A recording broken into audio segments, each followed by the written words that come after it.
Sir, handa ka ba? Or okay lang ba sa'yo na mawala lahat pero makuha mo yung pabor ng mas taas? Oo. Walang kahit na ano na madadala ka sa kabila. At walang kahit na ano nadala ka dito mula sa pagiging wala pagkapanganak. Wala.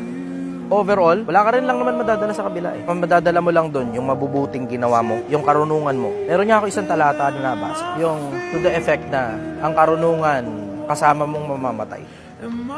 We only get to live for 60 short years. Maiksi lang ang buhay. Average yun. Yung iba nga, di na umabot ng senior. Kahit nasa probinsya ka pa, maraming hindi na umabot ng senior. Yung saglit na buhay mo na yun. You have to make the most out of that small finite amount of time that you have. Kasi hindi mo alam kung gaano kalawak yung kabila. Itong nandito, pag bilyonaryo ka, malilibot mo buong mundo, maliit lang ito. Kahit nga milyonaryo ka lang, kaya man libutin ng buong mundo, maliit lang ito. Kaya yung mga yayabang-yabang sa social media, they haven't seen what eternity looks like. Pag nagbabasa ka ng libro, di ka yayabang. Kasi makikita mo kung ano nasa kabila pag iniwan mo na yung katawan.